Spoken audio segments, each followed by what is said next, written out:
हे, it's रियू। उसने तुरंत अपनी जेब से पैसे निकाले और ताओवादी बाबा को अपनी किस्मत का हिसाब लगाने के लिए दे दिए। लेकिन जो भविष्यवाणी निकलकर सामने आई उसने सबको पूरी तरह से कंफ्यूज कर दिया। भविष्यवाणी में साफ साफ गुओ अक्षर उभर कर आ रहा था, जिसे देखते ही पसीने छूट गए और वो एक बड़ी मुश्किल में पड़ गया। अब आप ही सोचिए, दुनिया इतनी बड़ी है और गुओ सरनेम वाले लोग न जाने कितने चालाक और कितने सारे हैं। ऐसे में सिर्फ एक अक्षर के सहारे किसी इंसान को ढूंढना, ये तो भूसे के बड़े से ढेर में सुई ढूंढने के बराबर था। बिना हार माने उसने ताओवादी से दोबारा अपनी किस्मत बांचने को कहा। पर कितनी निराशा की बात थी कि चाहे कितनी भी बार हिसाब लगाया गया, लिनगुई का नाम मानो किसी जादुई सिस्टम या दैवीय शक्ति ने ब्लॉक कर रखा था। लाख कोशिशों के बाद भी उस रहस्यमयी इंसान का पूरा नाम सामने नहीं आ सका। ठीक उसी वक्त कहानी में एक नया मोड़ आता है। लूबू अभी अभी बिंजू शहर लौटा ही था कि अचानक उसे युआन शाओ का भेजा हुआ एक सीक्रेट मैसेज मिल गया। इस मैसेज को देखकर तो यही लग रहा था कि युआन शाओ के सब्र का बांध अब टूट चुका है और वो डांग बो पर अपना फाइनल अटैक करने के लिए बिल्कुल बेताब हो गया है। वैसे तो युआन शाओ एक बहुत ही रईस और शानदार खानदान से आता था, लेकिन फिर भी दुनिया वाले उसे एक बेवकूफ समझकर उसका मजाक ही उड़ाते थे। और इसका एक बड़ा कारण भी था। जीजो पर कब्जे की जंग अभी खत्म भी नहीं हुई थी, लेकिन भाई साहब ने पहले ही ख्याली पुलाव पकाने शुरू कर दिए कि जीत तो हर हाल में उन्हीं की होगी। इसी ओवर कॉन्फिडेंस में आकर उसने खुद को युआन खानदान और जिजू का मालिक मान लिया और पूरे देश के राजाओं को युद्ध के लिए अपनी सेनाएं भेजने का फरमान सुना डाला। पर उसने सपने में भी नहीं सोचा था कि बाकी के राजा महाराजा उसके इस बेवकूफ़ी भरे फरमान को घास तक नहीं डालेंगे और कोई भी उसकी मदद के लिए आगे नहीं आएगा। इससे भी बुरी खबर तो ये थी कि वैंग हॉन्ग के साथ चल रही जिजू वाली इस खूंखार लड़ाई में अब वो बुरी तरह से मात खा रहा था। दोनों की सेनाओं के लेवल और ताकत में जमीन आसमान का फर्क था और सीधे सीधे हो रहे इस युद्ध में वो लगातार मार खाकर पीछे हटने पर मजबूर हो गया था। अपनी बची खुची सेना को बचाने के लिए अब उसके पास मैदान छोड़कर भागने के अलावा कोई और रास्ता नहीं बचा था। लेकिन समस्या ये थी कि अगर युआन शाओ पीछे हटता तो उसे अपने इलाके का एक बहुत बड़ा हिस्सा हमेशा के लिए गंवाना पड़ता। जब वो इस भारी टेंशन और उधेड़बुन में फंसा हुआ था, तभी एक सैनिक ने आकर उसे एक कमाल की खबर दी। सैनिक ने बताया कि यीन गचुआन के गुओ खानदान का होनहार गुओ तू वहां पहुंच चुका है। ये नाम सुनते ही युआन शाओ खुशी से उछल पड़ा, मानो डूबते को तिनके का सहारा मिल गया हो। यीन गचुआन का गुओ परिवार अपनी शानदार रणनीति के लिए बिल्कुल सुन खानदान जितना ही मशहूर था।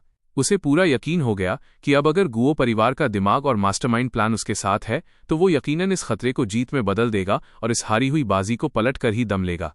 और इधर बिंगजो के गवर्नर की हवेली में लू ब्यू की कहानी भी अभी बाकी थी। लू ब्यू को भी विद्रोहियों को कुचलने वाला वो सरकारी आदेश मिल गया, पर उसे पढ़ते ही लू ब्यू का पारा 7वें आसमान पर पहुंच गया। उसने गुस्से में चिल्लाते हुए युआन शाओ को खरी खोटी सुनाई कि आखिर उसकी हिम्मत कैसे हुई उसे एक मामूली नौकर की तरह इस्तेमाल करने की। पास ही खड़े जूशो ने फौरन दखल दिया और उसे शांत करने की कोशिश की। उसने बड़ी चतुराई से समझाया कि भले ही इस मुसीबत से पूरी तरह बचना मुश्किल है, लेकिन वक्त को खींचना अभी हमारे हाथ में है। उसकी सलाह एकदम साफ थी, अभी युआन शाओ को कोई भी जवाब मत दो, बस चुप्पी साधे रखो। जब तक जीजू की ये जंग पूरी तरह खत्म नहीं हो जाती तब तक कोई भी बड़ा फैसला लेना खतरे से खाली नहीं होगा, क्योंकि जरा सी भी जल्दबाजी मामले को कंट्रोल से बाहर कर सकती है। इसी बीच लुओयांग शहर के बाजार की हलचल में एक रहस्यमयी आदमी एक लोहार की दुकान की तरफ बढ़ रहा था। दिखने में तो वो अपनी जवानी की दहलीज पर कदम रख रहा एक नौजवान था, पर उसके उस हैंडसम चेहरे पर एक अजीब सी दुष्टता और खौफनाक चमक साफ झलक रही थी। लोहार उसे देखते ही बुरी तरह घबरा गया। उसे लगा कि शायद ये बंदा उससे कोई पुरानी दुश्मनी निकालने या बदला लेने के इरादे से आया है, और डर के मारे उसने फौरन अपनी तलवार खींच ली।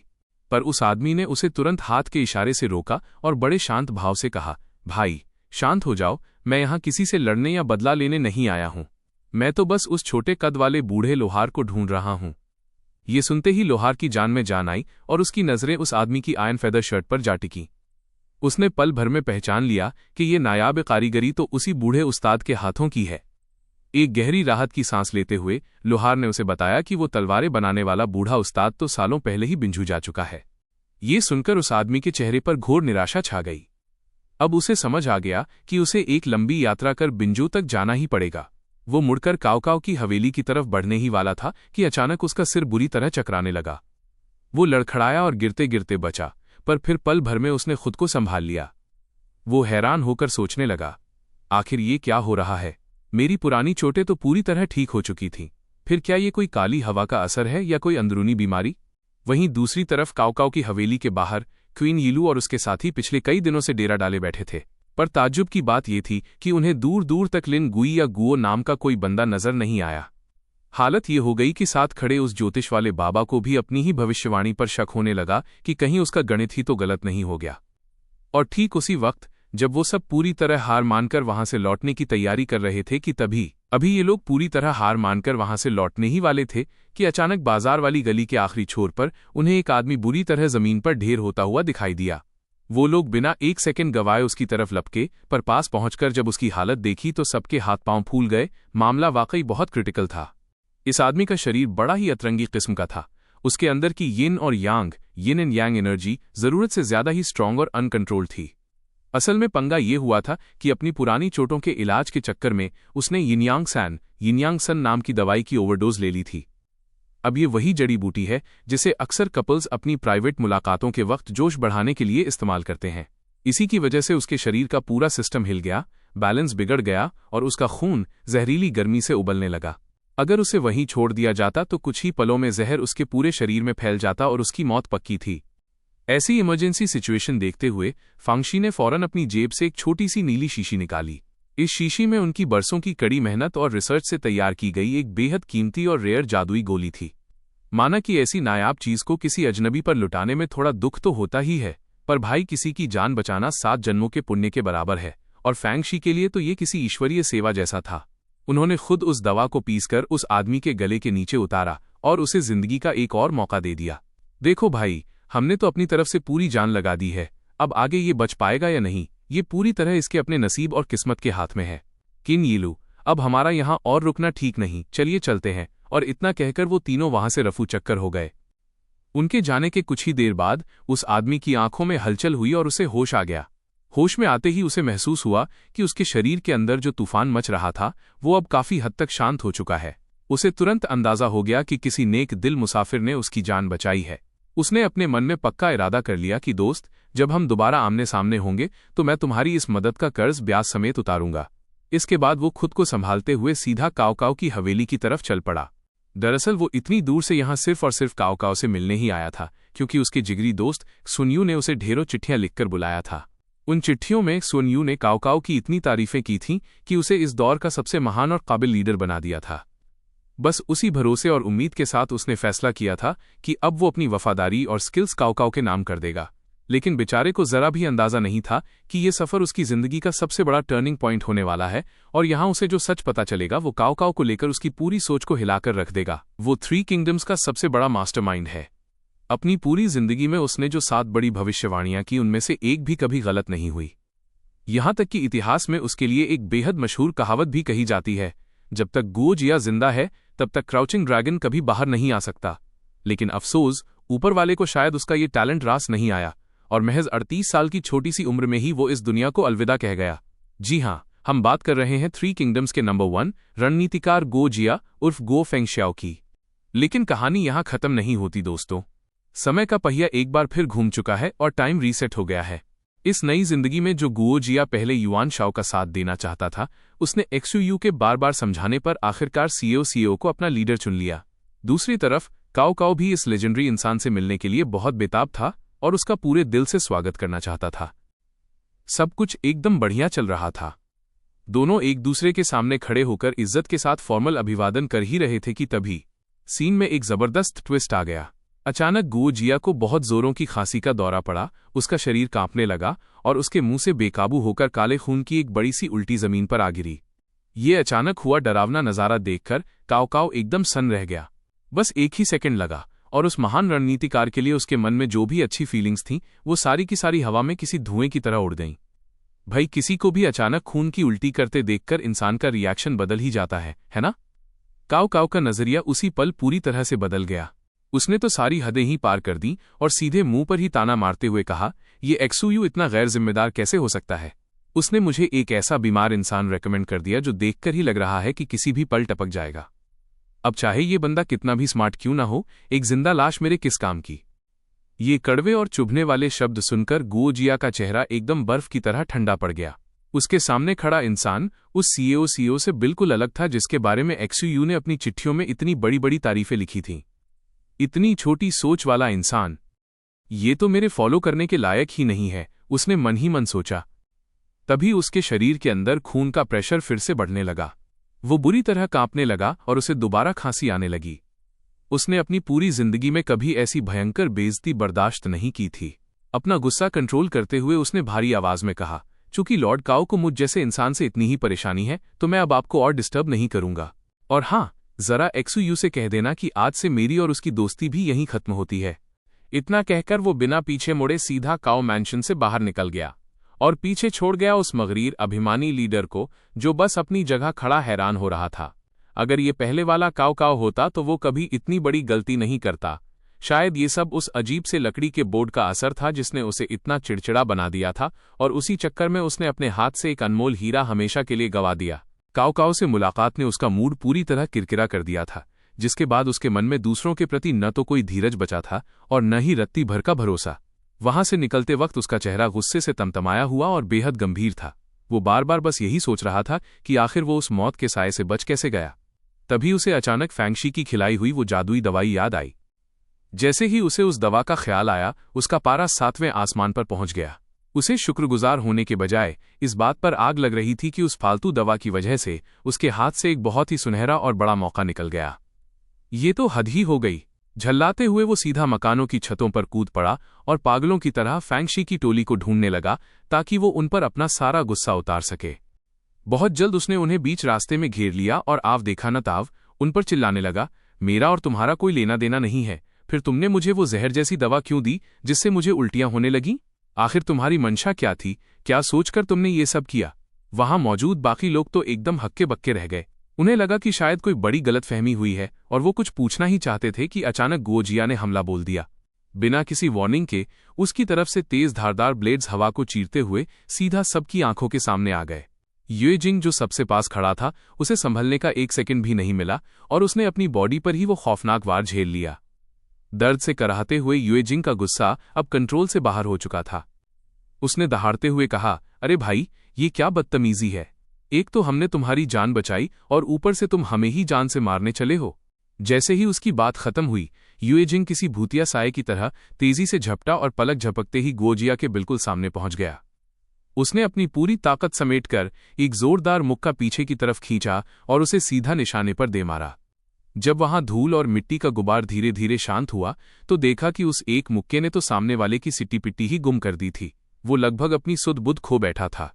वो पत्थरों के ढेर के नीचे से किसी तरह रेंगते हुए और लड़खड़ाते हुए खड़ा होने की कोशिश कर ही रहा था कि अचानक युएजिंग फिर से उसके सिर पर आ खड़ा हुआ और एक और बेहद जबरदस्त और जानलेवा हमला कर दिया। गुओजिया एक बार फिर उठ खड़ा हुआ, हालांकि उसकी हालत काफी खस्ता थी और कपड़े एकदम चिथड़े हो चुके थे। बाहर से तो वो ऐसा दिखा रहा था जैसे सब कुछ उसके कंट्रोल में है, पर सच तो ये है कि अंदर से उसकी रूह कांप गई थी। उसे अंदाजा भी नहीं था कि सामने खड़ा ये छोटे कद का इंसान इतनी खौफनाक ताकत रखता होगा। अगर गुओजिया ने बचपन से ही पढ़ाई के साथ साथ मार्शल आर्ट्स में हाथ साफ न किए होते तो वो एक मुक्का उसे सीधा यमराज के पास पहुंचा देता। युएजिंग ने बड़े टशन में उसे देखा और हमला करना बंद कर दिया। उसने तिरस्कार भरे लहजे में कहा, बेटा, अगर वो दवाई वाकई जहर होती तो क्या तुझमें अभी मुझसे भिड़ने की रत्ती भर भी हिम्मत बचती? तुझे उल्टियां इसलिए हुई ताकि तेरे शरीर के अंदर फैला हुआ सारा जहर बाहर निकल सके, पर तू तो बड़ा ही एहसान फरामोश निकला। ये सुनते ही गुओजिया सन्न रह गया। उसने फौरन अपनी आंखें बंद की और अपने शरीर के अंदरूनी जख्मों को महसूस किया। उसे एहसास हुआ कि उसकी चोटें तो जादुई तरीके से ठीक हो चुकी हैं। उसे तुरंत अपनी गलती का एहसास हुआ और उसने झुककर सबके सामने हाथ जोड़ लिए। उसने बड़े अदब से माफी मांगते हुए कहा, मुझसे बहुत बड़ी भूल हो गई, मैंने अपने रक्षकों के साथ ही बदतमीजी कर दी। आज से मेरी ये जान आप लोगों की कर्जदार है। इसके बाद उसने अपना असली परिचय दिया कि उसका नाम गुओ फेंगशियाओ है। ये नाम सुनते ही सबकी बाँछें खिल गईं और वो खुशी से झूम उठे। जिस रहस्यमयी गुओ नाम के बंदे को वो पागलों की तरह ढूंढ रहे थे, वो आखिरकार उनके सामने खड़ा था। इसके बाद ये पूरी मंडली एक खूबसूरत बगीचे में महफिल जमाने पहुंची। जब शराब का दौर चला और माहौल थोड़ा सेट हुआ तो क्यूइन यीलू ने बातों बातों में देश के बड़े बड़े राजाओं और सूरमाओं के बारे में उसकी राय जाननी चाहिए। गुओजिया ने गोंगसुन जन से लेकर युआन शाओ और यहां तक कि सीएओ का भी पूरा कच्चा चिट्ठा खोलकर रख दिया, पर मजे की बात यह थी कि उसने लुबू का नाम तक नहीं लिया। अब बेचारे क्यूइन यीलू के लिए बड़ी धर्मसंकट वाली स्थिति हो गई कि आखिर बात शुरू कहां से करे। पर गुओजिया तो ठहरा उस्ताद आदमी, उसने झट से क्यूइन यीलू के मन की बात पढ़ ली। उसने मुस्कुराते हुए कहा, दोस्त, अगर मैं गलत नहीं हूं तो आप लू ब्यू के खेमे के खिलाड़ी हैं और यहां मुझे अपनी टीम में शामिल करने यानी रिक्रूटमेंट के इरादे से आए हैं, है ना? ये सुनते ही क्यूइन यीलू का चेहरा शर्म से लाल हो गया और वो एकदम पानी पानी हो गया। फिर गुओ जिया ने अपनी धाकड़ एनालिसिस शुरू की और बताया कि पूरी दुनिया में सिर्फ 4 ऐसे बड़े खिलाड़ी हैं जो मैदान मारने का दम रखते हैं। उसने गणित समझाते हुए कहा कि यूजू के गोंगसन जैन के जीतने के 30% चांस हैं। जिजू के युआन शाओ के पास भी करीब 30% मौका है, और जहां तक बात रही काओ काओ की, तो उसके पास फिलहाल जीतने की सिर्फ 20% संभावना ही नजर आती है। गुओ जिया ने अपनी बात जारी रखते हुए कहा कि बिंजू के लूबू के पास वैसे तो 20% संभावना है, लेकिन अगर अभी के हालात देखे जाएं तो उनके जीतने का मौका सिर्फ 10% ही बचता है। ये सुनकर वहां मौजूद सभी लोग काफी निराश हो गए, लेकिन तभी उसने अचानक पासा पलट दिया और बड़े टशन में बोला, पर अगर मैं लू ब्यू का साथ देता हूं तो उनके जीतने के चांस सीधा 30% हो जाएंगे। उसने पूरे आत्मविश्वास के साथ दावा किया कि उसमें दुनिया की किस्मत बदलने की ताकत और हुनर दोनों हैं। अभी उसकी शेखी बघारना खत्म ही नहीं हुआ था कि उसे जोरों की खांसी उठने लगी। पास ही खड़े युएजिंग ने मजाक उड़ाते हुए कहा, अरे भाई, तुम दुनिया बदलने की बातें कर रहे हो, पर यहां तो तुम्हारी खुद की सेहत का ही ठिकाना नहीं है, पता नहीं कब तक टिकोगे। उसी दौरान लुओयांग शहर में डांग जुओ की हवेली में माहौल थोड़ा गर्म था। उसे अपने जासूसों से उड़ती उड़ती खबर मिल चुकी थी कि कोई उसे जान से मारने की साजिश रच रहा है। पर भाई डांग जुओ तो अलग ही लेवल का इंसान था, उसे इस बात की रत्ती भर भी परवाह नहीं थी। उसने अपनी सुरक्षा के लिए कवच यानी आर्मर पहनने तक से मना कर दिया। उसका मानना था कि शहंशाह के सामने कवच पहनकर जाना उनकी तौहीन होगी। बगल में खड़े लियारियू ने उसे समझाने की बहुत कोशिश की और कहा, हुजूर, आप इसे हल्के में मत लीजिए। याद कीजिए कि हे जिनको भी इन्हीं दरबारियों ने मार गिराया था। अपनी धाक और इस सल्तनत की खातिर आपको महल के अंदर भी कवच पहनकर ही रहना चाहिए। साथ ही लियारियू ने उसे ये खुशखबरी भी दी कि लूबू ने तियानडिंग पास पर दोबारा कब्जा कर लिया है। ये सुनते ही डांग जो खुशी से गदगद हो गया। उसे लगा कि चलो एक बड़ा कांटा तो रास्ते से हटा। उसने फौरन क्यूइन यीलू को इनाम के तौर पर रेशम से भरी 10 गाड़ियां देने का ऐलान कर दिया। मगर बेचारा डोंग जुओ, उसे मरते दम तक ये बात पता नहीं चली कि लू बू ने तो असल में अपनी सेना का इस्तेमाल तक नहीं किया था। वो तो बस चुपचाप एक खाली शहर में जाकर बैठ गया था। यहां जिया एक्सयू का मास्टर प्लान एकदम सटीक बैठा और शानदार तरीके से सफल रहा। सबसे अच्छी बात तो ये हुई कि क्यूइन यीलू अपने साथ गुओ जिया, युए जिंग और फैंगशी, इन तीनों को वापस बिंजू ले आया। हालांकि इन तीनों को इस बात का जरा भी अंदाजा नहीं था कि बिंजो पहुंचने के बाद लू बू के खास योद्धाओं और उनके टैलेंट को देखकर इनकी पूरी सोच ही बदलने वाली है। पुरानी कहानियों में कहा जाता है कि दुनिया में 3 ऐसे महान और जादुई रणनीतिकार यानी स्ट्रैटेजिस्ट्स हैं जो सिर्फ नसीब वालों को ही मिलते हैं। कहा जाता है कि अगर इन महान दिमागों में से कोई एक भी किसी के साथ जुड़ जाए तो वो इंसान समंदर की लहरों की तरह पूरी दुनिया पर छा सकता है। इस लिस्ट में पहले नंबर पर आते हैं 3 किंगडम्स के सबसे बड़े जीनियस गुओ जिया। इनके बारे में मशहूर है कि इनकी की गई 7 बड़ी भविष्यवाणियां कभी गलत नहीं हुई, पर अफसोस की कुदरत को कुछ और ही मंजूर था और ये महान टैलेंट बहुत ही छोटी उम्र में दुनिया को अलविदा कह गया। दूसरे नंबर पर है सोता हुआ ड्रैगन यानी जुगे लियांग, जो अपनी बेमिसाल चालों और सूझबूझ के लिए जाने जाते थे। उनकी बराबरी कर पाना लगभग नामुमकिन था और उन्हीं की बदौलत लियू बे ने साम्राज्य के 1/3 हिस्से पर अपना परचम लहराया था। और तीसरे नंबर पर आते हैं सबसे शातिर रणनीतिकार जिया एक्सयू। उनका दिमाग इतना तेज था कि उनकी कोई भी प्लानिंग कभी फेल नहीं हुई। हालांकि अपनी जान बचाने के लिए वो किसी भी हद तक जाने और कोई भी हथकंडा अपनाने से गुरेज नहीं करते थे। अब कहानी में मोड़ ये है कि नंबर 1 वाले गुओ जिया लू ब्यू के महल में कदम रख चुके हैं। उन्हें वहां देखकर लू बू की खुशी का ठिकाना नहीं रहा। वो गुओ जिया और युए जिंग दोनों को ही पहले से जानता था, लेकिन गुओ जिया का चेहरा तो उसके जहन में गहराई से बसा हुआ था। असल में उसे वो पुराना मंजर याद आ गया जब बेमेन टावर पर मौत उसकी आंखों के सामने खड़ी थी। उस वक्त काओ काओ के पास 3 सबसे खास सलाहकार थे और उन तीनों की राय पर ही लू ब्यू की सांसें टिकी हुई थीं। उन तीनों ने अपनी अपनी अलग सलाह दी थी। सुन्यू ने काओ काओ से गुजारिश की थी कि वो लू बू को बड़े ही दर्दनाक और बेरहम तरीके से खत्म कर दे ताकि दुनिया उसे एक लालची और डरपोक इंसान के रूप में याद रखे। वहीं चेंगयू का मानना था कि उसे सीधे मार देना चाहिए, पर एक योद्धा होने के नाते उसका सम्मान बना रहना चाहिए। लेकिन उन सब में सिर्फ गुओ जिया ही थे जिनकी राय बिल्कुल अलग थी। उन्होंने काओ काओ को सलाह दी थी कि लू बू की ताकत को बर्बाद करने के बजाय उसे अपनी टीम में शामिल कर उसका इस्तेमाल करना चाहिए। पर आज जो हुआ उसने सबको पूरी तरह हैरान कर दिया। वहां गुओ जिया और जिया एक्सयू के बीच वेकी यानी बोर्ड गेम का एक जबरदस्त मुकाबला हुआ। ये खेल पूरे 270 चालों तक चला, लेकिन अंत में जो नतीजा निकला उसकी किसी ने उम्मीद नहीं की थी। दुनिया का नंबर 1 जीनियस माना जाने वाला गुओ जिया जिया एक्सयू के सामने पूरी तरह पस्त हो गया और बुरी तरह हार गया। और जब गो जिया ने काई योंग के साथ हथियारों पर चर्चा की तो वो पूरी तरह से मात खा गया। जाओ जोंग के साथ यान जी के बारे में बात करते हुए भी उसका यही हाल हुआ। यहां तक कि जब उसने जायंट बीस्ट के साथ कमांड और रणनीतियों पर बहस की तो वहां भी उसे करारी हार का सामना करना पड़ा। ये मास्टरमाइंड स्ट्रैटेजिस्ट बुरी तरह से कुचल दिया गया था और अब उसका सारा घमंड चूर चूर हो चुका था। मतलब भाई का सारा स्वैग ही उतर गया था। अब गो जिया को फाइनली रियलाइज हो गया था कि लू ब्यू के पास एक से बढ़कर एक धुरंधर मौजूद है। वो समझ चुका था कि भले ही वो अभी जवान है, लेकिन उसे अपना एक्सपीरियंस और लेवल जल्दी से जल्दी बढ़ाना होगा, वरना वो किसी भी कीमत पर जिया शियोंग को मुख्य मिलिट्री एडवाइजर की पोस्ट के लिए टक्कर नहीं दे पाएगा। इसी बीच कहानी में थोड़ा ट्विस्ट आता है। हम देखते हैं कि लू ब्यू के मेन हॉल के एक अंधेरे कोने में एक बेहद ही खूंखार सा दिखने वाला बुढ़ा मजे से शराब गटक रहा था। देखने में तो वो काफी बूढ़ा लग रहा था, लेकिन उसके शरीर से एक ऐसी भयानक और जानलेवा ऑरा निकल रही थी कि किसी की भी रूह कांप जाए। उसके चेहरे और सिर पर मौजूद बैटल स्कार्स देखकर ही लोगों के रोंगटे खड़े हो जाते थे। उसे देखकर साफ पता चल रहा था कि अपने जवानी के दिनों में वो पक्का कोई बहुत बड़ा बॉस या वॉरलॉर्ड रहा होगा।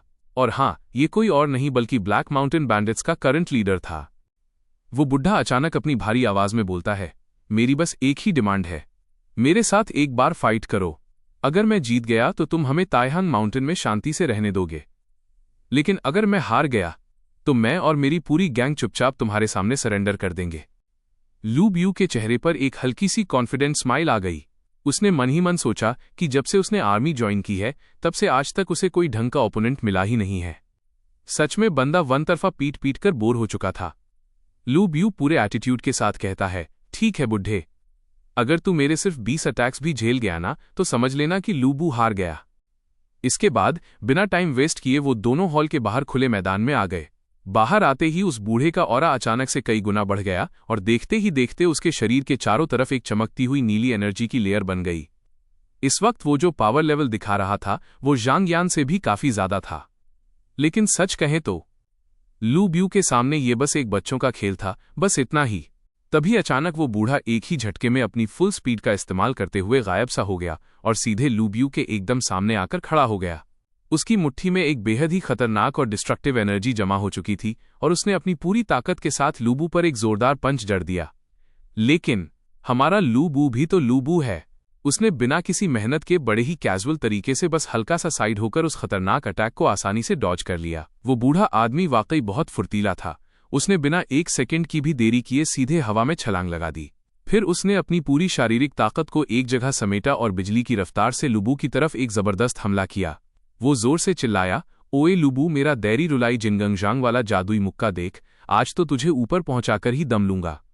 जब वहां छाई धूल और मिट्टी धीरे धीरे शांत हुई तो देखा कि वो बूढ़ा पत्थरों के ढेर के बीच दबा पड़ा है और टस से मस भी नहीं हो पा रहा। हालांकि उसकी जान को कोई खतरा नहीं था, पर भाई साहब उसके ईगो को तो तगड़ी चोट पहुंची थी। वो मन ही मन सोचने लगा कि लूबू ने सिर्फ एक ही हाथ में उसका काम तमाम कर दिया। इस बंदे ने तो सच में मेरी इज्जत की धज्जियां उड़ा दी और रत्ती भर भी लिहाज नहीं किया।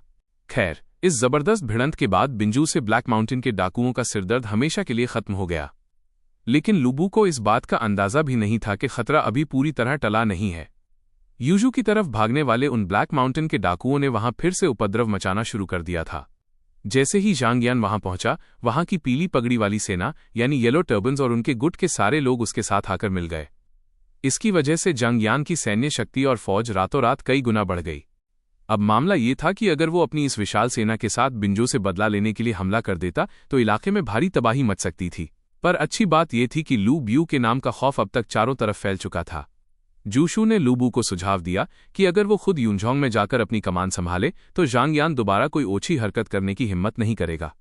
अगर ऐसा हुआ तो जांग यान का पूरा ध्यान अपने आप ही हटकर गोंगसुन जन की तरफ चला जाएगा। इसी बीच जिजू में वैंग होंग के कैंप के अंदर एक अलग ही लेवल की टेंशन चल रही थी और वो खुद काफी उधेड़बुन में फंसा हुआ था। उसके जुनशी सलाहकार ने उसे पहले ही चेतावनी दी थी कि बिना पूरी तैयारी के पूर्व यानी ईस्ट की तरफ आगे बढ़ने की गलती न करे और बाकी सेना के इकट्ठा होने का इंतजार करे। असल में उसकी पूरी फौज में मुश्किल से 30% ही असली और ट्रेन सैनिक थे। बाकी सब तो अमीर खानदानों के डरपोक प्यादे थे जो मौत के नाम से ही कांप जाते थे। और सबसे अजीब बात तो ये हुई कि कल अचानक एक रईस खानदान का बंदा अपनी 1000 सैनिकों की फौज लेकर वैंग होंग की शरण में आ गया। वैंग होंग ने इन सैनिकों को अपने साथ मिलाकर सब के सब ट्रूप्स में शामिल हो चुके थे। लेकिन स्ट्रैटेजिस्ट का मानना था कि इन सोल्जर्स की हालत बहुत ही खस्ता है। उसका साफ कहना था कि जब तक इन अंदरूनी खतरों और कमियों को फिक्स नहीं किया जाता तब तक हमें भूलकर भी अटैक नहीं करना चाहिए। पर तभी बगल में खड़ा हाओ मेंग पूरे भयंकर कॉन्फिडेंस के साथ बीच में कूद पड़ा और बोला, वांग शू, आप टेंशन बिल्कुल मत लीजिए। हमारी आर्मी युआन शाओ की सेना से निपटने के लिए काफी है। जब मेरे जैसा जमीन पर लड़ने वाला सबसे खतरनाक वैनगार्ड की तरह आगे खड़ा है तो ये छोटी मोटी प्रॉब्लम्स तो ऐसे ही चुटकियों में हवा हो जाएंगी। आखिरकार वैंग होंग ने अपने समझदार स्ट्रैटेजिस्ट की एक नहीं सुनी। उसने अपनी आर्मी को चेंगपिंग की तरफ आगे बढ़ने का ऑर्डर दे दिया। इधर बेचारा स्ट्रैटेजिस्ट ये देखकर पूरी तरह से निराश हो गया, मानो भाई का दिल ही टूट गया हो। उसने उसी वक्त वैंग होंग को उसके हाल पर छोड़कर नॉर्थ की तरफ निकल जाने का फैसला कर लिया।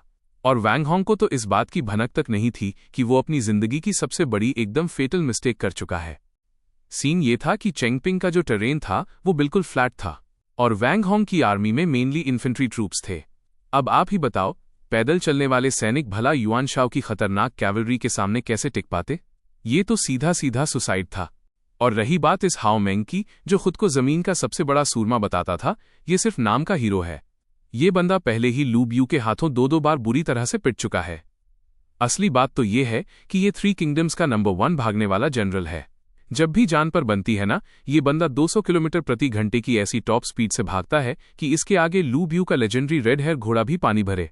इसकी भागने की स्पीड का कोई मुकाबला ही नहीं है। लेकिन आज भाई साहब फुल टशन में वापस आए हैं और इनका पूरा प्लान है कि अपने नाम का भौकाल पूरी दुनिया में मचा दें। ये बंदा सिर्फ 3000 सोल्जर्स के दम पर युआन शाओ की 10,000 कैवलरी को कुचलने का सपना देख रहा है। जी हां, यही है वो सेल्फ प्रोक्लेम्ड जमीन का सबसे तगड़ा वॉरियर हाओ मेंग।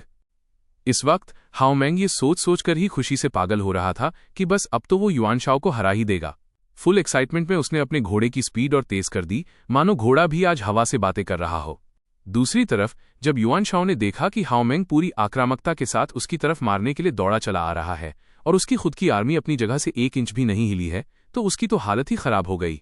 उसकी सिट्टी पिट्टी गुम हो गई और उसने घबराहट में तुरंत अपने स्ट्रैटेजिस्ट को कुछ जुगाड़ या काउंटर अटैक करने को कहा।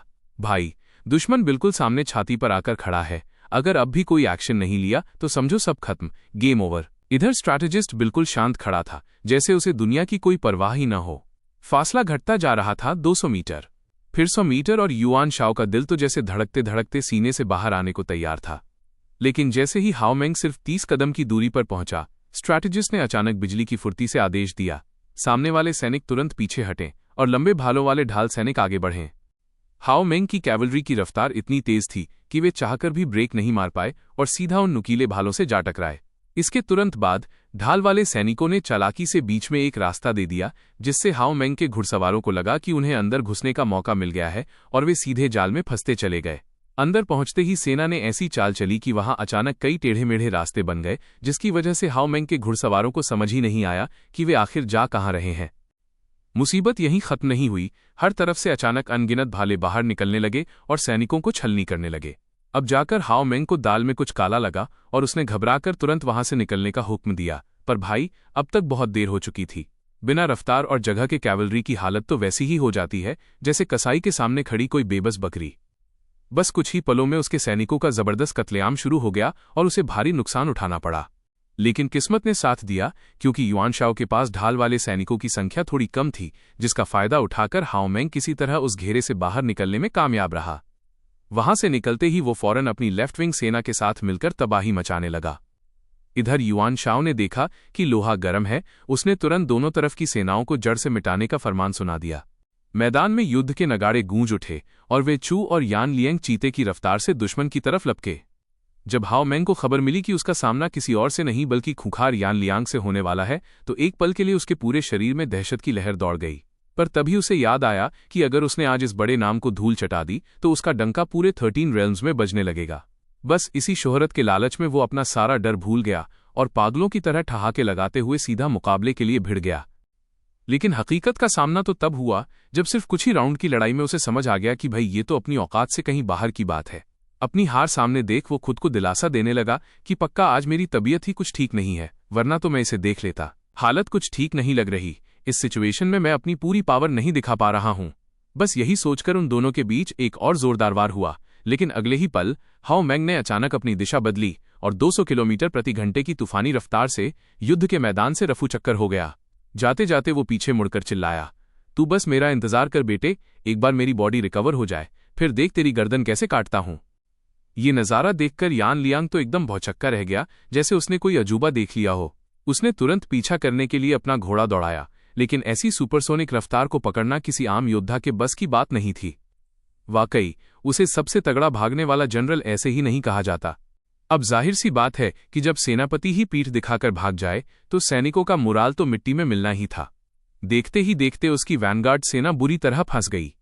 आसमान से तीरों की ऐसी खौफनाक बारिश हुई कि मैदान में खड़ा रहने लायक कोई सैनिक बचा ही नहीं।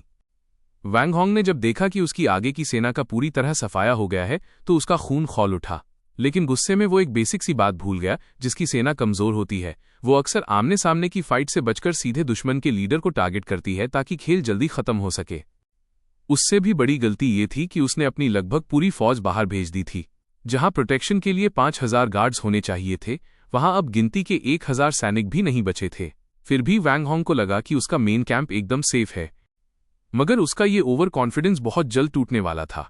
वही हुआ जिसका अंदेशा स्ट्रैटेजिस्ट को पहले से ही था। कल ही सेना में भर्ती हुए उन 1000 नए सैनिकों ने अचानक बगावत कर दी और गद्दारी करते हुए सीधे अपने ही बेस कैंप पर हमला बोल दिया। लेकिन भाई किसे पता था कि हाओमेंग रुकने वाला बिल्कुल नहीं है। वो तो किसी तेज तूफान की तरह वहां से गुजरा और पलक झपकते ही वैंग होंग की नजरों से ओझल हो गया। अब इसे किस्मत की खराबी कहें या कुछ और, पर उसका पीछा कर रहा यान लियांग भी उसी रास्ते पर खिंचा चला आया। उसकी पैनी नजरों ने जैसे ही उसे देखा, उसने भागते हुए जनरल का पीछा छोड़ दिया और सीधा वैंग होंग पर काल बनकर झपट्टा मार दिया। चैंगपिंग की ये लड़ाई शुरू होने के महज आधे घंटे के अंदर ही सिमट गई और युआन शाओ ने एक तरफा जीत का झंडा गाड़ दिया। बेचारे वैंग होंग का काम तमाम कर दिया गया और उसका सिर धड़ से अलग कर दिया गया। जो थोड़े बहुत बागी सैनिक बचे थे उन्होंने घुटने टेक दिए और बाकी के हजारों सिपाहियों को बंदी बना लिया गया। इधर अपना भागने वाला उस्ताद वाकई बहुत शातिर निकला। उसने चालाकी से अपनी आर्मी का सिर्फ 30% हिस्सा ही गंवाया और सही सलामत बचकर अपने साथी हाओ जाओ के पास पहुंचकर रिपोर्ट दी। मौका देखते ही युआन शाओ ने भी अपनी 30,000 की भारी भरकम फौज लेकर हमला तो बोला, पर उसका अंजाम पहले से ही तय था। जब 30,000 जांबाज जिलियांग सैनिक उस मजबूत किले को नहीं भेद पाए तो भला इनकी क्या बिसात थी। जैसे ही वैंग होंग के मारे जाने की सनसनीखेज खबर बाकी सरदारों तक पहुंची, उन्हें समझ आ गया कि अब बाजी पलट चुकी है। इसके बाद सबके सब एकजुट होकर डांग जुओ के खिलाफ मोर्चा खोलने के लिए तैयार हो गए। जब उसे ये खबर मिली तो उसकी सिट्टी पिट्टी गुम हो गई और वो बुरी तरह डर गया, पर उसे इस बात की भनक तक नहीं थी कि ये गठबंधन ही उसके खात्मे की शुरुआत है। वो दुनिया के सामने खुद को बड़ा वफादार बताता था, पर हकीकत में वो इतिहास का सबसे बड़ा विलेन था। अपनी राजधानी को चांगान शिफ्ट करने की सनक में उसने पूरे लुओयांग शहर को आग की लपटों में झोंक दिया था, जिससे वो शहर किसी जलते हुए नर्क जैसा दिखने लगा था। और अब वक्त ने फिर से करवट ली है। वो आज भी शहंशाह को अपनी कठपुतली बनाकर पावर की टॉप पोजीशन पर बैठने का सपना देख रहा है। यही है वो जिलियांग का सबसे बड़ा खतरा। पर उसने सपने में भी नहीं सोचा था कि युआन शाओ देखते ही देखते जिजू का मालिक बन जाएगा और फिर दुनिया भर के सरदारों को उसके खिलाफ जंग के लिए इकट्ठा कर लेगा। खैर, अच्छी बात ये थी कि ये सरदार ऊपर से तो हाँ कर रहे थे, पर अंदर ही अंदर बस टाइम पास कर रहे थे। किसी ने 1000 सैनिक भेजे तो किसी ने कंजूसी की हद पार करते हुए सिर्फ 500 ही पकड़ा दिए। नतीजा ये हुआ कि पूरी गठबंधन सेना 1 लाख का आंकड़ा भी पार नहीं कर पाई, जो डांग जुओ की 2 लाख की भारी भरकम फौज के सामने कहीं नहीं टिकती थी। ये सब देखकर युआन शाओ का मूड खराब हो गया और उसने सोचा कि इस मीटिंग को यहीं खत्म करते हैं और फिर कभी सही मुहूर्त देखकर दोबारा शुरुआत करेंगे। लेकिन भाई, कहानी में ट्विस्ट तो तब आया जब आखिरी दिन काओ काओ ने खुद मोर्चा संभाल लिया और पूरे जोश के साथ सभी सरदारों को ललकारा। दरअसल उस वक्त तक काओ काओ का नाम काफी बड़ा हो चुका था। भले ही उसका मर्डर प्लान फेल हो गया था, पर इस साहसी कदम ने उसे दरबारी गुलामों का वंशज होने के टैग से आजाद कर दिया था, जिसके बाद वो भागकर यानजू पहुंचा और वहां अपनी सेना खड़ी कर दी। अब काओ काओ की दहाड़ का असर ऐसा हुआ कि जो सरदार पहले ठंडे पड़े थे वो भी जोश में आ गए और देखते ही देखते फौज 2 लाख के पार पहुंच गई। ये खबर सुनते ही डांग जुओ के तो पसीने छूट गए।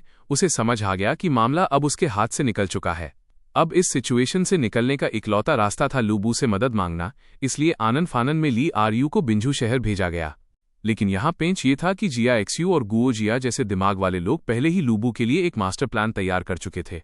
उनकी स्ट्रैटेजी सिंपल थी, कम से कम नुकसान में सबसे बड़ा फायदा उठाना और इन सरदारों वाली लफड़ेबाजी के भंवर में बिना फंसे अपना काम निकालना। प्लान का पहला कदम ये था कि लू ब्यू जानबूझकर लाई आरयू के सामने अपनी कंगाली का नाटक करे और यूजू के ब्लैक माउंटेन डाकुओं के खौफ को इतना बढ़ा चढ़ाकर बताए कि सामने वाले की सिट्टी पिट्टी गुम हो जाए। पहले तो उसने ये शो किया कि वो ब्लैक माउंटेन बैंडिट से पूरी तरह एग्जॉस्टेड हो चुका है। इसके बाद शुरू हुआ प्लान का स्टेप 2, डोंग जुओ के सामने निगोशिएशंस का प्रपोजल रखना। उसने खुद इनिशिएट करके वेन काउंटी में एक सीक्रेट मीटिंग फिक्स कर ली। उसे पता था कि बस यहां फाउंडेशन सही बैठनी चाहिए, फिर आगे का प्लान एकदम स्मूथ जाएगा। बहुत ही जल्द लू ब्यू और डांग जुओ एक सीक्रेट मीटिंग में आमने सामने थे। डांग जुओ ने बिना कोई फालतू की बात किए सीधा मेन टॉपिक पर आना सही समझा। वैसे देखा जाए तो उसकी मिलिट्री स्ट्रेंथ उन अलाइड फोर्सेस के लगभग बराबर ही थी, लेकिन प्रॉब्लम ये थी कि ये कोई ओपन ग्राउंड की बैटल नहीं थी। उसकी जिलियंग आर्मी सीधे चार्ज करने और दुश्मन की लाइंस तोड़ने में तो एक्सपर्ट थी, लेकिन सिटी डिफेंस के मामले में उनका एक्सपीरियंस एकदम जीरो था। और सबसे बड़ा इशू, लुओयांग के 8 मेजर पासेस। डांग जुओ को मजबूरन अपनी फोर्सेस को उन पासेस पर गार्ड करने के लिए डिवाइड करना पड़ रहा था। इसके चक्कर में उसकी जिलियांग आर्मी की एक्चुअल स्ट्रेंथ बुरी तरह से डिप्लीट हो गई थी। इसी वजह से उसे बैकअप के तौर पर लू बू के ट्रूप्स की सख्त जरूरत थी। डांग जुओ ने सोचा था कि लू ब्यू ज्यादा से ज्यादा इस सिचुएशन का फायदा उठाएगा, अपनी डिमांड्स बढ़ाएगा और फिर बार्गेनिंग करके ट्रूप्स भेजने के लिए अग्री हो जाएगा। लेकिन भाई, यहां तो गेम ही पलट गया। लू बू ने बिना किसी हेजिटेशन के सीधा उसके मुंह पर नो बोल दिया। ये फ्लैट रिफ्यूजल सुनते ही डांग जुओ का दिमाग भड़क गया, लेकिन उसने तुरंत अपने गुस्से को सप्रेस कर लिया। वो अच्छे से जानता था कि इस क्रिटिकल पॉइंट पर लू ब्यू से पंगा लेना बिल्कुल भी सेफ नहीं है। उसने अपनी फ्रस्ट्रेशन दबाते हुए कहा, इन रेबल्स ने हर तरफ तबाही मचा रखी है। जनरल लू, आप डिफेंडर ऑफ द स्टेट हैं, आप ऐसे हाथ पर हाथ धरे कैसे बैठ सकते हैं? ये सुनकर लू ब्यू के चेहरे पर एक हल्की सी स्मर्क आ गई। उसने बड़े आराम से कहा, प्राइम मिनिस्टर, जरा रिलैक्स कीजिए। मैं मानता हूं कि मैं डायरेक्टली उन अलाइड फोर्सेस पर अटैक करने के लिए अपनी आर्मी नहीं भेज सकता, लेकिन मैं आपके लिए उस कोalition का सबसे बड़ा बॉस हमेशा के लिए खत्म कर सकता हूं। और वो थ्रेट है यूजू का गोंगसन ज़ान। एक बार अगर कोalition से गोंगसन ज़ान का पत्ता कट गया तो बाकी बचे काओकाओ और युआन शाओ हमारे लिए कोई बड़ी प्रॉब्लम नहीं होंगे। डांग जुओ को अभी भी उसकी बात पर पूरी तरह से ट्रस्ट नहीं हो रहा था। हाँ, वो जानता था कि लू बू का कॉम्बैट पावर एकदम इंसेन लेवल का है, लेकिन गोंगसन फैमिली भी कोई मजाक नहीं थी। क्या सच में लू बू अकेला उन्हें टक्कर दे सकता था? तभी साइड में खड़े गुओ जिया ने डांग जुओ के चेहरे की टेंशन और डाउट्स को नोटिस कर लिया। उसने एकदम परफेक्ट टाइमिंग पर इंटरवीन किया और डांग जुओ को इस ऑकवर्ड सिचुएशन से बाहर निकाल लिया। इस मिलिट्री को हराना कोई इम्पॉसिबल काम नहीं है। बस लॉर्ड डोंग, आपको जनरल लू की थोड़ी सी हेल्प करनी होगी। और हाँ, मेरे पास इन अलाइड फोर्सेस को हैंडल करने का एक मास्टर प्लान भी है, जो पक्का आपकी सारी टेंशन खत्म कर देगा। इसके बाद गोजिया ने लुओयांग के 8 पासेस का टैक्टिकल मैप सामने रख दिया। उसने डांग जुओ को पॉइंट आउट करते हुए बताया कि शुआनमेन पास पर 60,000 हैवी ट्रूप्स को स्टेशन करना ही पड़ेगा, क्योंकि भाई, शुआनमेन पास सीधा लुओयांग जाने का मेन रूट है। ये एक ऐसा स्ट्रेटेजिक चोक पॉइंट है जहां फ्यूचर में एक बहुत ही एपिक बैटल होना एकदम गारंटी है। वहीं दूसरी तरफ शाओपिंगजिन और मेंगजिन पास को डिफेंड करने के लिए बस 10,000 ट्रूप्स ही काफी होंगे। इतना नंबर रिवर क्रॉस करने वाली कोalition आर्मी को रोकने के लिए इनफ है। साथ ही गो जिया ने एक स्ट्रांग वार्निंग भी दी। उसने कहा कि उन वॉरलॉर्ड से अलर्ट रहना बहुत जरूरी है, कहीं वो लोग इस केओस का फायदा उठाकर चांगान में कोई नई गवर्नमेंट या कोर्ट ना सेटअप कर लें। उसने सजेस्ट किया कि डांग जुओ को एम्परर का एडिक्ट यूज करके हैन डायनेस्टी के लॉयल ऑफिसर्स को चांगान की डिफेंस के लिए अपॉइंट करना चाहिए।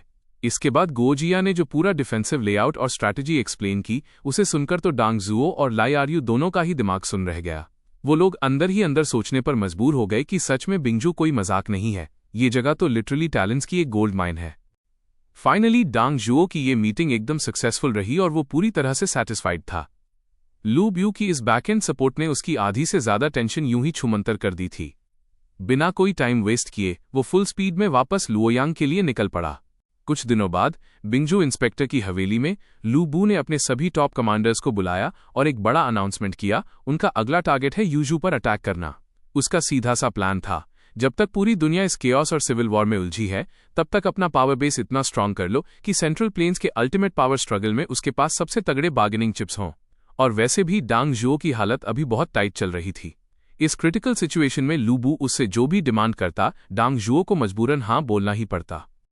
सच कहूं तो अपने रीबर्थ के बाद से लू ब्यू लिटरली एक चीट कोड की तरह काम कर रहा था। सिर्फ 2.5 साल, हाँ, सिर्फ 2.5 साल के अंदर उसने जाओ यून, जांग लियाओ और युए जिन जैसे ओपी जनरल्स को अपनी टीम में रिक्रूट कर लिया था। और दिमाग के नाम पर गो जिया और जिया एक्सू जैसे मास्टरमाइंड्स उसके पर्सनल स्ट्रैटेजिस्ट्स बन चुके थे। और अब ये बंदा सीधा अपनी आर्मी लेकर यूजू को कैप्चर करने निकल पड़ा है। यूजो में घुसने के लिए लू बियू को एक मास्टर की चाहिए थी, और वो की थी हु वू हुआन शाओवे की पोस्ट। दरअसल इस पोजीशन के पास यूजो के वू ह्युआन ट्राइब को मैनेज करने की पावर थी। और चूंकि ये वू हुआन लोग सिर्फ यूजो के बाहर ही नहीं बल्कि पूरे रीजन में फैले हुए थे, इसका मतलब था कि हु हुआन शाओवे की आर्मी मैनेजमेंट के नाम पर पूरे यूजो में कहीं भी फ्रीली घूम सकती थी। लेकिन हु वू हुआन शाओवे बनने से पहले प्लान ये था कि हे शानजे और गोंग सनजान आपस में भिड़ जाएं ताकि दोनों की स्ट्रेंथ कम हो जाए। पर लू बियू के लिए हैरानी की बात यह थी कि कई हफ्ते बीत गए और दोनों के बीच सब कुछ एकदम शांति से चल रहा था। अब जिया एक्सयू की स्ट्रैटेजी टीम को एक नया और पहले से भी ज्यादा out of the box plan बनाना पड़ा, जो सुनने में काफी अजीब था। ये नया प्लान ये था कि लू बियू के पास जो ब्लैंक शेंगजी रखी थी उसे यूज करके टीएनजी के नाम पर गोंग सनजान को यू जो म्यू अपॉइंट कर दिया जाए। अब जरा सोचिए, एक ही जगह पर दो यू जो म्यू हो जाएंगे और एक म्यान में दो तलवारें तो रह नहीं सकती, तो जाहिर है कि दोनों के बीच जंग छिड़ना तय था। पर इस शेंगजी को पहुंचाने का टास्क मौत को दावत देने जैसा था। किसी को फेक इंपीरियल एनवॉय बनकर जाना था, और अगर गोंग सनजान को जरा भी शक हुआ तो वो बंदा जिंदा वापस नहीं आता। तभी लू बियू की नजरें धीरे से क्यूइन वाई लू पर जाकर टिक गईं। क्यूइन यी लू की तो ये देखकर लिटरली रूह कांप गई। उसे लू बू की वो घूरती हुई आंखें बिल्कुल पसंद नहीं आ रही थीं। उसने मन ही मन सोचा, भाई अभी तक तो मेरी शादी भी नहीं हुई है और ये बंदा मुझे हर दिन ऐसे सुसाइड मिशंस पर भेजने की तैयारी में रहता है। तभी पास खड़े जिया एक्सयू ने सिचुएशन को संभाला और मुस्कुराते हुए कहा, जनरल, इस बार क्यूइन वाईल्यू को भेजना सही नहीं होगा। वो वहां गया तो उसका मरना कंफर्म है। मैं रेकमेंड करता हूं कि आप चेंगयू को भेजें, क्योंकि लुओ यांग में उसके अच्छे कनेक्शंस हैं और उसकी आइडेंटिटी की अगर कोई छानबीन भी करेगा तो वो पकड़ा नहीं जाएगा। चूंकि वो पहले भी कई बार शेंगजी पहुंचाने का काम कर चुका था, उसे पता था कि सारा प्रोसेस कैसे चलता है, इसलिए गोंग सनजान को उस पर शक होने का कोई चांस ही नहीं था। वैसे देखा जाए तो ये चेंगयू की लॉयल्टी चेक करने का भी एक बढ़िया मौका था। जल्द ही चेंगयू अपनी मिशन पर निकल पड़ा। उसकी एबिलिटीज पर तो कोई सवाल ही नहीं था। उसने बड़ी चालाकी से गोंग सनजान को यकीन दिला दिया कि वो शेंगजी एकदम रियल है। और भाई, उस शेंगजी का असर तो हाथों हाथ दिखने लगा। गोंग सनजान अपने 3000 बायमा यीजू और टोटल 50,000 सोल्जर्स के साथ वेस्ट की तरफ बढ़ने लगा। जाहिर है उनका टारगेट और कोई नहीं बल्कि हे शानजे थे। कुछ ही दिनों में वैंग यांग जुन के हेशनजे बेस पर 200,000 की हैवी आर्मी इकट्ठा हो गई। वहीं दूसरी तरफ 100,000 हुआंग जिन आर्मी जो योंगवान के वेस्टर्न साइड को क्रॉस कर रही थी ताकि उन लोकल वॉरलॉर्ड्स का सफाया किया जा सके जो हे शान के खिलाफ थे। अब सामने गोंग सनजान की 50,000 की आर्मी खड़ी थी, लेकिन जांग यान के चेहरे पर जरा भी शिकन नहीं थी। उसे लगता था कि भले ही वो लू बियू से हार गई हो, पर गोंग सनजान को हैंडल करना तो उसके बाएं हाथ का खेल है। वैसे भी यू जो आने के बाद उसने अपनी क्यूआई बिंग फोर्स पर काफी मेहनत की थी, तो अब उसकी मिलिट्री पावर पहले जैसी कमजोर नहीं रही थी। पर तभी उसके जुनशी ने उसे टोकते हुए कहा, जू गोंग, गोंग सनजान को लाइट में लेने की गलती मत करना। उसके बाई माई टोंग की पेनिट्रेशन पावर पूरी दुनिया में टॉप लेवल की है। ये लोग अचानक अटैक करके दुश्मन जनरल की गर्दन उड़ाने में एक्सपर्ट हैं। ये सुनकर जांग यान का चेहरा थोड़ा उतर गया। उसे देख जुनशी ने फौरन एक स्कीम सुझाई, जू गोंग, मेरे पास इन बाई माई टोंग वालों का तोड़ है। वैसे तो ये ट्रम्प कार्ड मैंने लू बियू के लिए बचाकर रखा था, पर फिलहाल इसे गोंग सनजान पर आजमा लेते हैं। इसी बीच लू बू ने डांग जुओ से हु वू हुआन शाओवे की ऑफिशियल पोजीशन हासिल कर ली थी। अब वो यू जो में अपनी आर्मी उतारने के लिए एकदम तैयार था, और ये इस बड़े खेल का बस पहला कदम था। अगला टारगेट था पिंगचांग, और इसी के साथ लू बू ने गाओ शन को दाई जुनू हुआन के लीडर हाओ एक्सी से कांटेक्ट करने को कहा। ये वही लेडी थी जिसने उस वक्त जांग यांग को वार्निंग दी थी। अगर उसने खबर न दी होती तो जांग यांग का बचना मुश्किल था। हाओ एक्सी ने लू बियू को एक बहुत बड़ा सरप्राइज दिया। उसकी ट्राइब अब लू बियू के साथ अलायंस करना चाहती थी, क्योंकि शांग जुनवू हुआनजू ने अब दाई जुनवू हुआन के साथ हाथ मिला लिया था। पर पंगा ये था कि गोंग सनजान कभी भी दाई जुनवू हुआन को इतना स्ट्रांग होते हुए नहीं देख सकता था। ऐसे में लू बियू का यहां आना उनके लिए एक बड़ी होप की तरह था। अगर ये अलायंस सक्सेसफुल रही तो दोनों वू हुइयन ट्राइब्स पूरी तरह से लू बियू के ऑर्डर्स पर चलेंगी। लू बियू ने बिना सोचे समझे फॉरेन अग्रीमेंट के लिए हाँ कर दी। लेकिन लू बियू को अभी इस बात का अंदाजा भी नहीं था कि हाओ एक्साई असल में गोंग सनजान के हैवी प्रेशर से पीछा छुड़ाना चाहती थी। और भाई, असली ट्विस्ट तो ये था कि वो लू बियू के कमांडर गाओ शन के प्यार में पागल थी।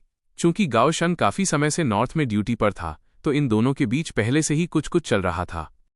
बाद में हाओ एक्साई से पता चला कि यू जो में गोंग सनजान का रुतबा किसी एम्परर से कम नहीं है। किसी ऑफिसर का प्रमोशन हो या किसी ट्राइब के लीडर को बदलना, हर छोटी बड़ी चीज के लिए उसकी परमिशन जरूरी थी। यहां तक कि इलाके की सबसे तगड़ी फोर्स यान शान बिंग भी उसके साइड हो चुकी थी। और तो और, जिन शियोंग नू और डैंग को लू ब्यू ने धूल चटाई थी, उन्होंने भी अपना रिवेंज लेने के लिए गोंगसन ज़ान का दामन थाम लिया था। साफ था कि गोंगसन ज़ान लू ब्यू की सोच से कहीं ज्यादा पावरफुल था। अब जाकर समझ आया कि जिया एक्सयू ने गोंगसन ज़ान को कमजोर करने के लिए हेशान ज़े को चारे की तरह क्यों इस्तेमाल किया था। आगे की स्ट्रैटेजी में गोंगसन ज़ान को हल्के में लेना भारी पड़ सकता था। वो खुद को ही बे का सबसे बड़ा बॉस समझता था, लेकिन अभी उसकी हालत खराब थी। वो एक खौफनाक सपने की वजह से थर थर कांप रहा था, क्योंकि उसके ड्रीम में उसे एक डरावना डिमोनिक बीस्ट दिखाई दिया था। हुआंगजुन उसी का सिपाही था, और सपने में उसे बस एक हाथ के प्रहार से मरते देख गोंगसन ज़ान की धड़कनें बढ़ गईं। ऐसा मनहूस सपना देखकर उसे बेचैनी होने लगी। उसे बस यही डर सता रहा था कि कल ब्लैक माउंटेन बैंडिट्स के साथ होने वाली इस बड़ी जंग में कहीं कोई अनहोनी न हो जाए। लेकिन बेचारे को क्या पता था कि जिस बात का उसे डर था, वो खेल तो पहले ही शुरू हो चुका है। अंधेरे में छिपकर दर्जनों आंखें उसके कैंप पर पैनी नजर गड़ाए हुए थीं। ये कोई और नहीं बल्कि टैंग यीजुन और उसके साथी थे, जो बड़ी खामोशी से वहां पहुंच चुके थे। असल में हुआ ये कि पींग चेंग में हाओशी के साथ हाथ मिलाने के बाद लू बू को एक बेहद जरूरी सीक्रेट रिपोर्ट मिली थी। खबर पक्की थी कि गोंगसन ज़ान अब ग्वांगयांग काउंटी में ब्लैक माउंटेन बैंडिट्स के साथ भिड़ने वाला है। बस फिर क्या था, दोनों तरफ की ताकत और उनकी स्ट्रैटेजी को करीब से देखने के लिए वो रातों रात मीलों का सफर तय करके यहां आ धमका। लेकिन यहां आकर लूबू की सिरदर्दी बढ़ गई, क्योंकि गोंगसुन जन के सिपाही आसपास के इलाकों में लगातार गश्त लगा रहे थे। पर जैसे ही उसे पता चला कि गश्त लगाने वाली टुकड़ी में सिर्फ कुछ 100 सैनिक ही हैं, तो लूबू के हाथ खुजलाने लगे और वो हमले के लिए उतावला होने लगा। तभी पास खड़े जूशो ने उसे रोकते हुए कहा, जनरल प्लीज जोश में होश मत खोइए।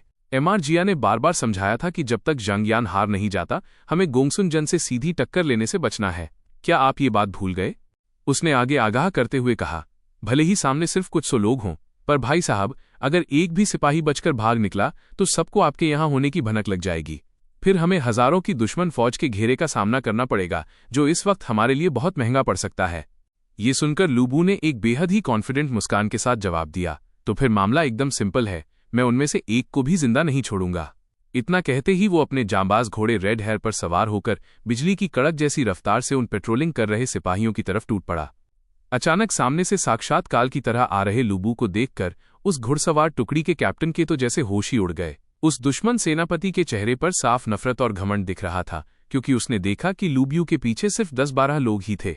उसे लगा कि ये मुट्ठी भर लोग उसका क्या बिगाड़ लेंगे, लेकिन अगले ही पल उसे अपनी इस भारी गलती का पछतावा हुआ। जैसे ही दोनों की टक्कर हुई, उसे बिजली के झटके जैसा एहसास हुआ कि सामने वाले की ताकत तो किसी साधारण इंसान के मुकाबले कहीं ज्यादा है। लूबू का घातक हथियार फांग टियान हुआ जी बिजली की तेजी से सीधा उसकी गर्दन की तरफ बढ़ा, लेकिन वार लगने के ठीक पहले उसने अचानक अपनी दिशा बदल दी और वो वार सिर्फ उस सेनापति के सीने को रगड़ता हुआ निकल गया। वो जनरल पल भर में समझ गया कि लू ब्यू उसे जानबूझकर जलील कर रहा है और उसका आत्मसम्मान पूरी तरह मिट्टी में मिलाना चाहता है। मतलब सीधे सीधे उसकी बेइज्जती की जा रही थी। गुस्से से लाल पीला होकर वो अभी पलटवार करने की सोच ही रहा था कि तभी जूशो वहां काल बनकर आ पहुंचा। उसकी तलवार की ठंडी चमक ने जैसे शून्य को चीर दिया और एक ही झटके में उस जनरल का हाथ कटकर जमीन पर गिर पड़ा। वो सेनापति दर्द के मारे पागलों की तरह चीखने लगा, लेकिन उसकी ये चीख ज्यादा देर तक नहीं गूंजी। जैसे ही एक और तेज चमक उसकी गर्दन को पार कर गई, खून की फुहार उड़ी और उस दिग्गज योद्धा की कहानी वहीं हमेशा के लिए खत्म हो गई। लेकिन जूशो इतने पर ही नहीं रुकने वाला था। वो किसी पागल शिकारी की तरह बाकी सैनिकों की तरफ झपटा। उस वक्त वो पूरी तरह भूल चुका था कि उसे सावधानी बरतने और छिपकर रहने की सख्त हिदायत दी गई थी। गोंगसन ज़ान के सिपाही, जो अपनी बहादुरी के लिए मशहूर थे, इस खौफनाक ताकत के सामने पूरी तरह टूट गए। उनके अंदर लड़ने की हिम्मत ही नहीं बची और उन्होंने जान बचाकर भागना शुरू कर दिया। पर इन जुनूनी योद्धाओं के सामने उनका बचना नामुमकिन था और देखते ही देखते पूरी टुकड़ी का सफाया कर दिया गया। पर तभी खेल बिगड़ गया और एक बहुत बड़ी अनहोनी हो गई। आखिरी घुड़सवार सैनिक किसी तरह उस घाटी के घेरे से बाहर निकलने में कामयाब हो गया और वो अपनी पूरी रफ्तार से भागने लगा। अगर वो भाग निकलता तो लूबू की मौजूदगी का राज खुल जाता और मुसीबत खड़ी हो जाती। इस भयानक खतरे को देखते हुए लूबू ने तुरंत फुर्ती से अपना एक हथियार निकाला। लू ब्यू ने जब जमीन पर पड़ी लाशों के ढेर को देखा तो उसके शातिर दिमाग में बिजली की तरह एक गजब का आइडिया आया। उसने बिना वक्त गंवाए अपने कमांडरों को हुक्म दिया कि वे फौरन अपनी वर्दी बदलकर गोंगसन ज़ान के सैनिकों का भेष धर लें और सीधा ब्लैक माउंटेन बैंडिट्स के जासूसों पर हमला बोल दें। पूरे दिन लू ब्यू के ये सिपाही दोनों सेनाओं के बीच किसी परछाई की तरह घूमते रहे और मौका मिलते ही दोनों गुटों के जासूसों और संदेशवाहकों का काम तमाम करते रहे।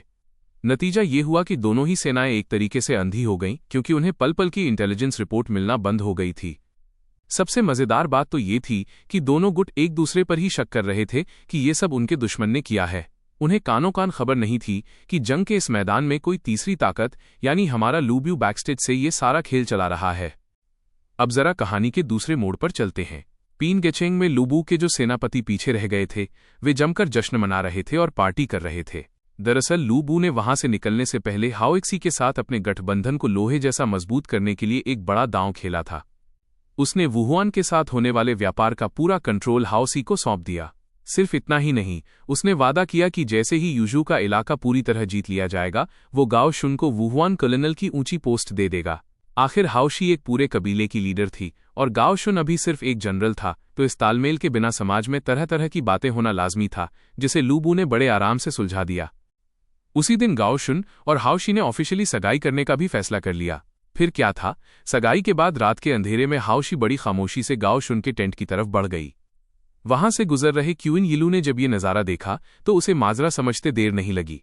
उसे पता था कि कल सुबह ही गाओ शुन को लूबू के साथ जंग के मैदान में उतरना है और वापसी कब होगी ये कोई नहीं जानता। इसलिए हाओशी आज रात ही अपने इस रिश्ते को मुकम्मल करना चाहती थी। किन यिलू बस एक लंबी सांस लेकर रह गया और मन ही मन बोला, भाई सेटल्ड होने के अपने ही जलवे हैं, बंदे की लाइफ तो सेट है। पर कहानी में ट्विस्ट अभी बाकी है। इसी वक्त दूसरी तरफ गोंगसन जैन कल की महाजंग शुरू होने से पहले ही ब्लैक माउंटेन बैंडिट्स की नाक में दम करने की फिराक में था।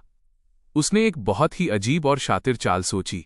जंग तो अपनी जगह थी, लेकिन इस बार उसने सीधे सैनिकों पर वार करने के बजाय दुश्मन के घोड़ों के साथ कोई गंदा खेल खेलने या उन पर अपना जादू चलाने का मन बना लिया था। गोंगसन जैन ने ठाना कि वो अपने 3000 घुड़सवारों को भेजकर दुश्मन के घोड़ों के अस्तबल को तहस नहस कर देगा।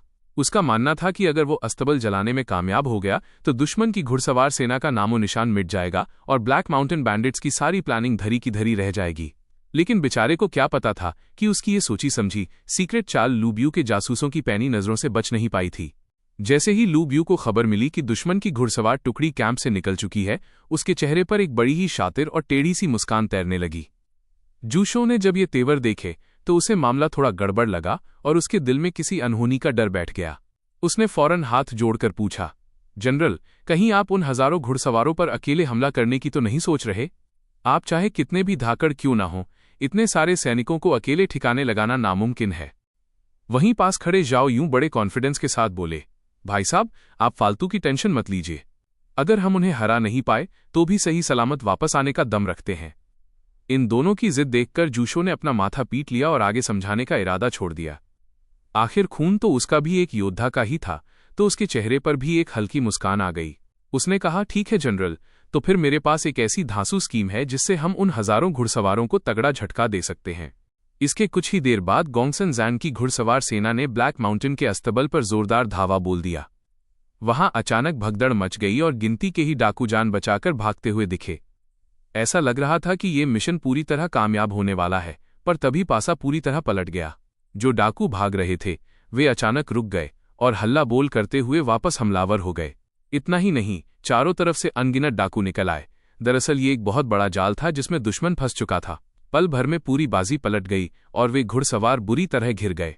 अचानक हुए इस हमले ने उनके होश उड़ा दिए और देखते ही देखते भारी नुकसान होना शुरू हो गया। जब गोंगसन जैन को इस नाकामी की खबर मिली तो उसका गुस्सा 7वें आसमान पर पहुंच गया। उसने अपनी पूरी जिंदगी में भी ये नहीं सोचा होगा कि पर्दे के पीछे से इस खेल को चलाने वाला असली खिलाड़ी कोई और नहीं बल्कि हमारा लूबू है। दरअसल लूबू ने जूशो के मास्टर प्लान पर चलते हुए पहले ही ब्लैक माउंटेन के अस्तबल पर हमला कर दिया था। इसका नतीजा ये हुआ कि ब्लैक माउंटेन बैंडिट्स पहले से ही अलर्ट हो गए थे और उन्होंने पूरे इलाके में मौत का ऐसा जाल बिछाया था कि परिंदा भी पर न मार सके।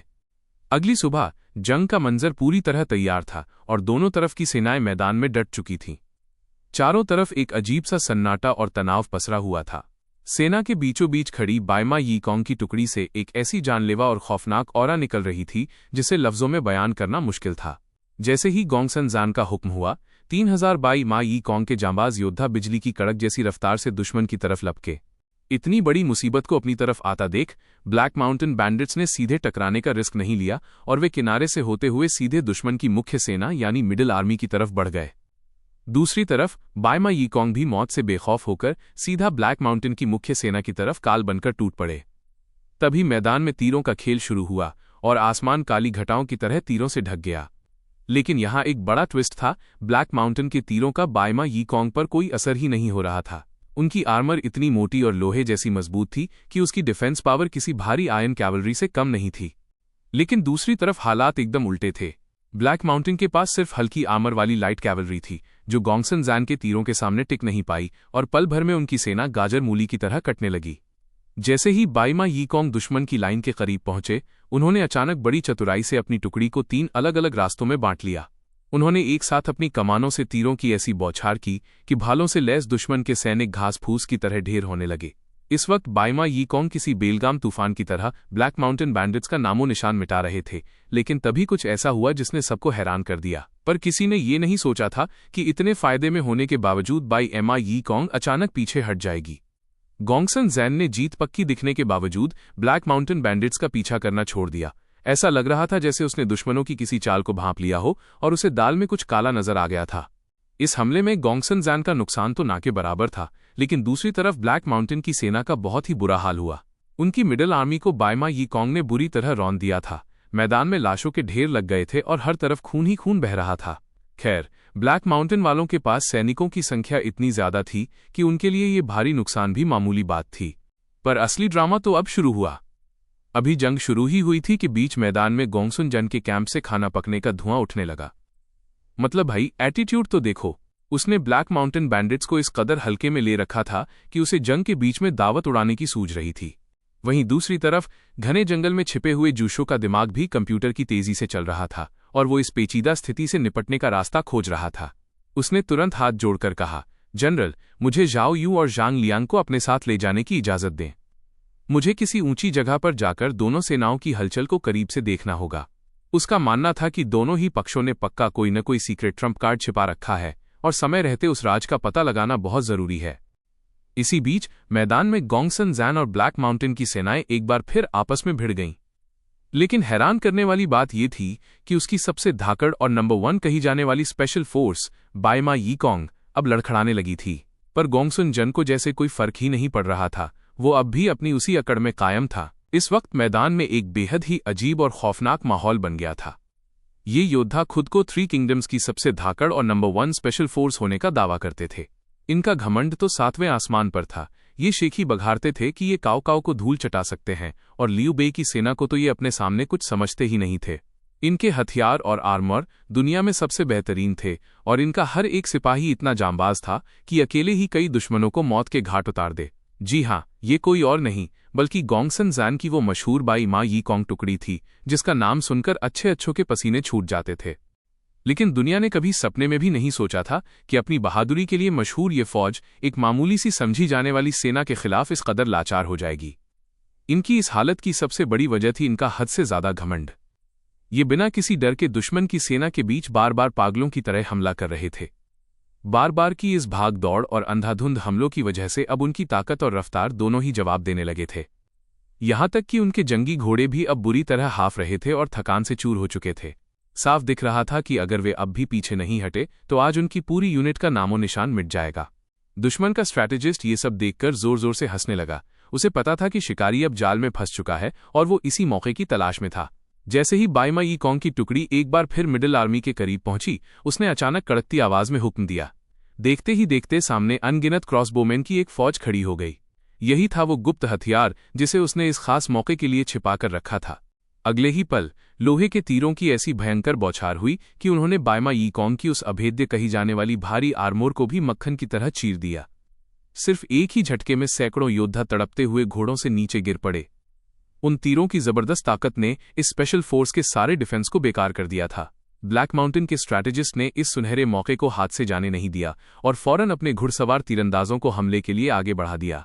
एक बार फिर बायमा यीकोंग के पास इस तबाही का कोई जवाब नहीं था और वे पूरी तरह हार की कगार पर पहुंच गए। आखिरकार तुम जाल में फंस ही गए, गोंगसन जैन ने ब्लैक माउंटेन के उन तीरंदाजों को घूरते हुए मन ही मन कहा और उसका दिमाग बिजली की तेजी से चलने लगा।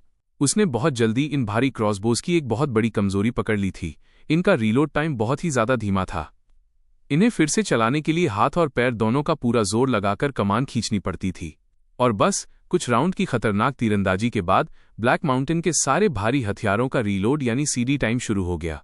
यही वो पल था जिसका इंतजार था। गोंगसन जैन का जोश अचानक 7वें आसमान पर पहुंच गया और उसने दहाड़ते हुए हुक्म दिया, बाइमा यीकोंग, अब वक्त आ गया है दुनिया को अपनी असली ताकत दिखाने का। जैसे ही उसके शब्द हवा में गूंजे, 5000 घुड़सवार बिजली की रफ्तार से मैदान में टूट पड़े। देखने में तो इनके हथियार और आमोर पहले वाले सैनिकों जैसे ही थे, लेकिन इनकी रफ्तार और ताकत पिछले वालों के मुकाबले कहीं ज्यादा थी। इसका मतलब साफ था, यही थे असली और धाकड़ बाइमा यीकोंग। जो सैनिक पहले लड़ रहे थे वो तो बस एक चारा यानी बेट थे। गोंगसन जैन इतना शातिर निकला कि उसने दुश्मन के असली प्लान को बाहर निकालने के लिए अपने ही 3000 सैनिकों की कुर्बानी देने में भी परहेज नहीं किया। अब ये असली जांबाज उन पैदल सैनिकों को किसी मामूली कीड़े मकोड़े की तरह रौंदने लगे। जैसे ही ब्लैक माउंटेन के पास से उन घातक तीरों की बढ़त खत्म हुई, जंग का पासा पूरी तरह पलट गया। गोंगसन जैन ने हर मोर्चे पर उन्हें दबाना शुरू कर दिया और दुश्मन की फौज ताश के पत्तों की तरह ढहने लगी। लेकिन सबसे घातक वार तो अभी बाकी था। वुहुआन और श्यानबे कबीले के 5000 खतरनाक लड़ाके चुपके से घूमकर दुश्मन के पीछे पहुंच गए और पीछे से जोरदार हमला बोल दिया। अब ब्लैक माउंटेन बैंडिट्स की फौज बुरी तरह से दो पार्टों के बीच पिस गई थी और उनका फॉर्मेशन पूरी तरह बिखर चुका था। आगे से मौत और पीछे से तबाही साफ दिख रहा था कि आज इनका पूरी तरह सफाया होने वाला है।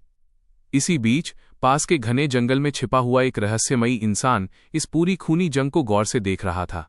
ये वही स्ट्रैटेजिस्ट था जो वैंग हॉन्ग के बुरे बर्ताव से तंग आकर वहां से चला गया था, और अब वो इस बर्बादी को देखकर बस एक लंबी आह भर रहा था। वो गहरी आह भरते हुए अपने आप से बड़बड़ाया कि गोंगसन जैन ने सिर्फ एक जीत हासिल करने के लिए अपने ही 3000 सैनिकों की जान दांव पर लगा दी। उसने सोचा कि भाई, ऐसे बेरहम और पत्थर दिल इंसान से तो जितनी दूरी बनाकर रखो उतना ही अच्छा है। उसने चारों तरफ फैली इस तबाही को देखा और मन ही मन सवाल किया कि क्या इस अफरा तफरी भरी दुनिया में मेरे जैसा इंसान कहीं चैन से रह पाएगा। वहीं दूसरी ओर जंगल के दूसरे हिस्से में छिपा हुआ लू ब्यू भी ये सारा खूनी खेल अपनी आंखों से देख रहा था। अचानक उसका पूरा शरीर अनजाने में ही कांपने लगा। पर यह मत समझिएगा कि वो गोंगसुन जन की ताकत से डर गया था। असल में वो तो अपनी जंग लड़ने की उस बेताबी को रोक नहीं पा रहा था जो उसके अंदर लावा की तरह उबल रही थी। साथ ही वो गोंगसन जैन की रईसी और उसके भारी भरकम बजट को देखकर हैरान था कि बंदे ने हूबहू असली जैसे दिखने वाले नकली बाइमा यीकोंग खड़े कर दिए थे। पास खड़े जूशो ने जब उसे कांपते देखा तो उसे लगा कि शायद लूबू इस मंजर को देखकर सहम गया है और उसे गहरा सदमा लगा है। वो तुरंत आगे बढ़ा और सांत्वना देते हुए बोला, जनरल, आपको परेशान होने की बिल्कुल जरूरत नहीं है। माना कि बाइमा यीकोंग बहुत धाकड़ और खतरनाक है, लेकिन यकीन मानिए वे नामुमकिन नहीं है। मैं वापस जाकर फौरन अपने गुरुओं के साथ बैठूंगा और गोंगसुन जन को धूल चटाने के लिए एक ऐसा मास्टर प्लान तैयार करूंगा कि उसे अपनी नानी याद आ जाएगी। लूबू बस धीरे से मुस्कुराया, लेकिन उसने कोई लंबी चौड़ी सफाई नहीं दी। उसने बस जूशो के सामने हाथ जोड़े और कहा, वहां मिस्टर वैंग मौजूद हैं, तो रणनीति चाहे जो भी बने, बस मेरा एक काम कर दीजिएगा, मुझे सबसे पहले वैनगार्ड पोजीशन में रखिएगा। इस वक्त मेरे अंदर लड़ने की ऐसी आग लगी है कि मैं अकेला ही पूरी दुश्मन सेना का कचूमर निकालने का दम रखता हूं। इतना बोलने के बाद लू ब्यू और उसकी पूरी टीम अपने कैंप की तरफ रवाना हो गई, मगर उसे इस बात की बिल्कुल भनक नहीं थी कि उसके अपने कैंप में एक ऐसा शख्स उसकी वापसी की राह देख रहा है जो पिछले कई महीनों से जहर के असर की वजह से कोमा में था।